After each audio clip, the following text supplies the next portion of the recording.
The truth of the share market channel में आपका स्वागत है। मैं भवनेश अग्रवाल। नमस्कार दोस्तों। शेयर बाजार में आज शांति से नजर आ रही, लेकिन ये शांति नहीं है, ये शांति किसी क्रांति के लिए है। और इसमें भी सेलेक्ट शेयर्स में आज भी करंट है, जैसे डिफेंस शेयर मान लीजिए, अब कुछ कैपिटल गुड शेयर हैं, कुछ फाइनेंस कंपनीज हैं, इनमें तेजी है। और कभी कुछ तेजी चलती रहेगी, लेकिन बाजार में मंदी नहीं आएगी। मैं कैसे because there is no policy paralysis on the level of government.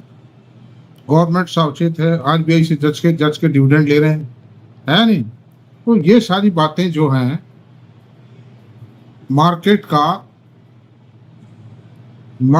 में एक अंडर करंट को बनाए रखेंगे और कॉर्पोरेट सेक्टर की ग्रोथ जो है वो आती रहेगी इनके कारण।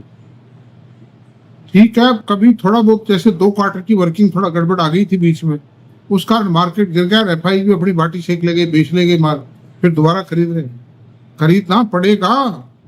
6.5% का जीडीपी कहीं भी नहीं है दुनिया में, ना आएगा। 3.5-4% का अगर जीडीपी अमेरिका में रहता भी था भी, तो वो आकर के ट्रम्प साहब ने निपटा दिया, तो खत्म कर दिया उसको। दोबारा टेम्पो क्रिएट होने में समय लगता है। वो एक अलग बात है कि वहां की जो आईटी सेक्टर कंपनीज हैं, जो नेस्डैक लिस्टेड कंपनीज हैं, उनका दम नहीं निकलेगा। वो अपनी जिंदगी जी रही है, अपनी ताकत से जी रही है, अपने रिसर्च एंड डेवलपमेंट की बदौलत से। लेकिन जो सेक्टर है, जैसे वहाँ के जो इंफ्रास्ट्रक्चर है, पेट्रोलियम है, food, fertiliser, restaurant chain, departmental store, उन सब की गर्दन तोड़ गई। हालांकि जो कंज्यूमर कॉन्फिडेंस के डाटा आए हैं, दे आर गुड, उसमें दम है। मतलब क्योंकि उसका नाम अमेरिका है, जिसका रुतबा कायम है, ये है फैक्ट है। तो खैर कोई बात नहीं, लेकिन हमको क्या है कि कौन से शेयर सेलेक्ट किए जाए भारत में। भारत की जो ग्रोथ है, असली जो ग्रोथ कहलाती है, और शेयर तो चलते रहते हैं। आईटी के शेयर हैं, बैंक एंड फाइनेंशियल कंपनीज हैं, फिर आपके केमिकल के शेयर्स हैं, और जो है डिस्क्रिशनरीज हैं, जैसे फ्रिज, टीवी, ये चलते रहते हैं। छोटा मोटा कभी थोड़ा 1-2 क्वार्टर में गिरावट आ गई, फिर बढ़ गए, चलते रहते। लेकिन जो एक्चुअली जो मार्केट में बहुत वाइड स्प्रेड जो जंप आता है, वो आता है इंफ्रास्ट्रक्चर के कारण।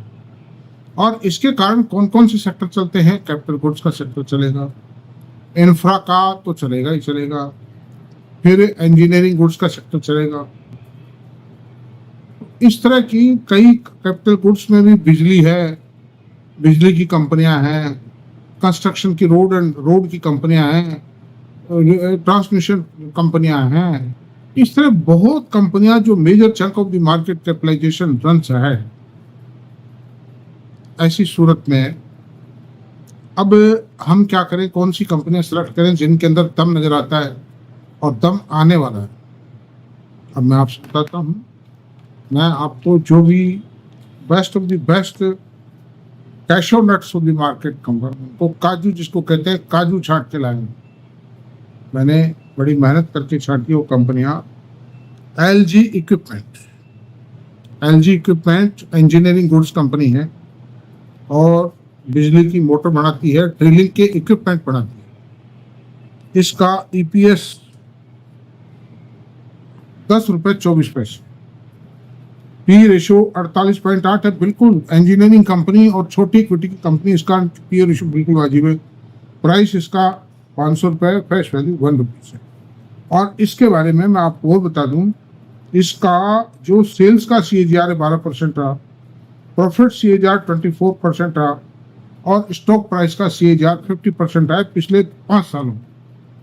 तो उस साल से the company is doing well, and I think it will continue to do well. This is the company. It's a good company in my knowledge. Another thing चलते हैं कार्बोरंडम यूनिवर्सल। ये कंपनी एब्रेसिव्स बनाती है, और इसका जो management है वो बहुत ही डायनामिक है। मुरुगप्पा ग्रुप, जिनकी बंडी ये जो EID पैरी है, कार्बोरंडम यूनिवर्सल है, CG पावर है, EID पैरी है, कोरोमंडल इंटरनेशनल है, इस प्रकार की कई। अच्छा, फिर ये जो है कई कंपनीज हैं, मतलब दे आर सक्सेसफुल, और कई वो टेक ओवर कर रहे हैं। इतनी ताकतवर हो चुका है, साउथ का सबसे ताकतवर ग्रुप है आज की तारीख में, जो बहुत फास्ट एक्सपांडिंग ग्रुप है, फास्ट प्रोग्रेसिव है। अब इसकी कार्बन यूनिवर्सिटी को बताते हैं 15.37 की रुपए की EPS।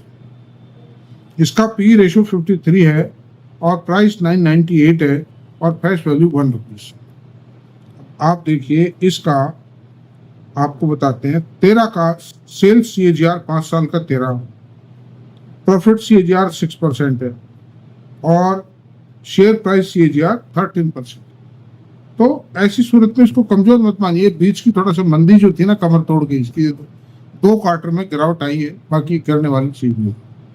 और इसका यूज होता है सीमेंट, स्टील, इंजीनियरिंग गुड्स में, गुड्स कंपनी इसके क्लाइंट है, कस्टमर।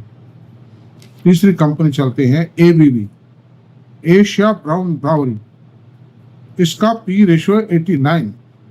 ये एशिया की एक मानी हुई कंपनी है ट्रांसमिशन एंड डिस्ट्रीब्यूशन इक्विपमेंट बनाने की। Several type of equipment they are manufacturing and they are having monopoly in those items due to their R&D setup. तो इसका पी रेशियो 89 है, नहीं ये सॉरी EPS 89 रुपीज है, पी रेशियो 67 है और 74% इक्विटी होल्डिंग है मैनेजमेंट के पास में, और इसका प्राइस है 6043 है, फेस वैल्यू 2 रुपीज। अब इसकी प्रोग्रेस बताते हैं। 5 साल के अंदर CAGR क्या क्या रहा। 5 साल में सेल का CAGR 11% रहा, प्रॉफिट CAGR 40% रहा और शेयर प्राइसेस का CAGR 52% रहा। और ये तो गिर गई है, 9,000 रुपये तक पहुंच गया था शेयर। ये कभी भी 12-13 हजार रुपये पहुंच सकता है शेयर मार्केट। मैं लालच नहीं दे रहा हूँ, ना खरीद की रिकमेंडेशन। That's all. अपार इंडस्ट्रीज, अपार इंडस्ट्री क्या काम करती है? कॉपर कंडक्टर्स बनाती है, ट्रांसफार्मर ऑयल बनाती है।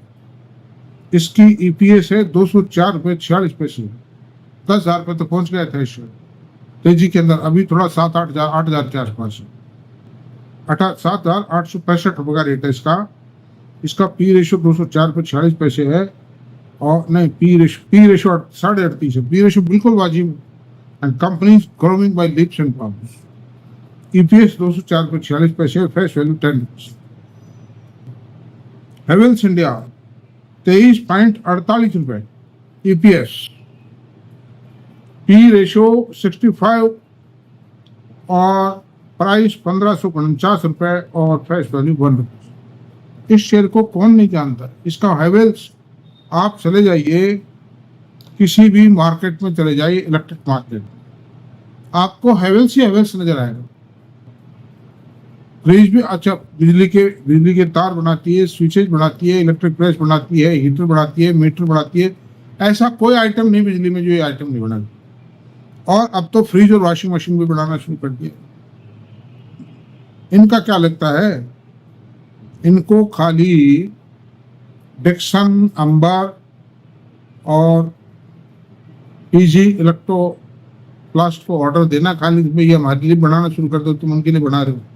वो तो सेम क्वालिटी का बनाते हैं, टेक्नोलॉजी होगी, उस पर ही अपना नाम लिख देते हैं, हेवेल्स नाम लिख देंगे, खत्म किस्सा। तो दिक्कत क्या है ना? मार्केट सेटअप तैयार है, मैन पावर तैयार है इनकी, मार्केट में ब्रांड बिकता है इनका, क्यों नहीं बनाएंगे? बनाओ, तो ये भी बनाओ। ऐसी सूरत में अब मैं बताता हूँ हेवेल्स की क्या पोजीशन रही है। 5 साल में सेल्स का CAGR 18% रहा, प्रॉफिट CAGR 15% रहा और शेयर का जो CAGR है प्राइस का 26%। लगातार बढ़ती जाती है। पर कैपिटा इनकम बढ़ेगी, लोगों की जरूरतें बढ़ेंगी, लाइफ स्टाइल बदलेगी, लोग सामान काम होगा और बदलेंगे भी। मैं 6 रुपए की प्रेस खरीदने के लिए ये बात बता रहा हूं, सन 1964-65 6 रुपए की प्रेस खरीदने के लिए मैंने कम से कम 20 चक्कर काटे होंगे बाजार में। और वो दुकानदार भी कहने लग गया था, भैया आपको लेनी तो है नहीं, आप रोज आते हो, पूछ के चले जाते हो। 6 रुपए बड़ा मुश्किल काम था उस समय। आज तो 6,000 की प्रेस का ऑर्डर बात नहीं दे देते हैं। तो ऐसी स्थितियां हैं, जीडीपी बदलेगा, पर कैपिटा इनकम बदलेगी, प्रोस्पेरिटी आएगी, लाइफ स्टाइल बदलेगी। हर होटल के कमरे में प्रेस रखी मिलेगी आपको, जो ठीक होटल अच्छे 3 स्टार एंड अप। छोटे मोटे होटल से भी कह दो भाई प्रेस देना, वो दे देता है। और शादी ब्याह फंक्शन में जहां भी लोग ठहरते हैं वहां भी प्रेस की इंतजाम, प्रेस रखी आप कर लीजिए। प्रेस वाला भी उठा देते हैं, वो कर देता है प्रेस वाला। तो ऐसी सूरत में फ्रिज, टीवी, माइक्रोवेव, इनके बिना काम नहीं चल सकता। शहरी लाइफ के अंदर दुनिया बहुत है। कोई बच्चा सुबह 6 बजे स्कूल जा रहा है, उसको उसका टिफिन पैक करना है। मल्टीफेरस एक्टिविटीज है, मल्टीफेरस नेसेसिटीज है, फाइनेंशियल वायबिलिटी है। इन सब कारणों से हैवेल्स का शेयर फेल नहीं है। और एक और बता रहा हूँ, इलेक्ट्रिक कंज्यूमर आइटम्स में हैवेल्स का कोई कंपटीटर ही नहीं है, जिसकी इतनी लंबी रेंज और ये क्वालिटी हो, जिसका इतना बड़ा ब्रांड और जिसका मार्केट नेटवर्क। तो जो लोग एक मॉडरेट और रेगुलर इनकम चाहते हैं, शेयर बाजार में रेगुलर बढ़त चाहते हैं, उनके लिए इस तरह के शेयर बड़े फ्रूटफुल। तो दोस्तों ये बात। अब एक शेयर हम और बात करते हैं, ग्राइंडवेल नॉर्टन। ग्राइंडवेल नॉर्टन एक इंजीनियरिंग कंपनी है जो कैपिटल गुड्स फॉर्म करती है। इसका भी ट्रैक रिकॉर्ड, ये मल्टीनेशनल कंपनी है और इसकी ईपीएस भी 33 रुपीज है, पी रेशियो 54 है, प्राइस 1797 रुपए, फेस वैल्यू 5 रुपये। बड़े रिजनेबल प्राइस है कुल मिला के। और इसकी जो CAGR बताता हूँ आपको, 12% CAGR, सेल्स की CAGR 12% है 5 साल की, प्रॉफिट की 5 साल की CAGR 17% है, और स्टॉक प्राइस में CAGR 28%। फर्दर बूस्टअप के चांसेस बहुत ज्यादा हैं, because the cement, steel, engineering, capital goods, sugar, ये सब कंपनियां प्रोग्रेस कर रही, इनके अंदर डिमांड बढ़ रही, तो इसका प्रोडक्ट भी बिकेगा। इसलिए इनमें फ्यूचर ब्राइट है। इन जो 6 कंपनीज मैंने आपको बताई हैं, बाकी आप देख लीजिए अपने हिसाब से, फाइनेंशियल एडवाइजर से पूछ के डिसीजन ले, मेरे कहने से कुछ मत करें। इनमें से मेरे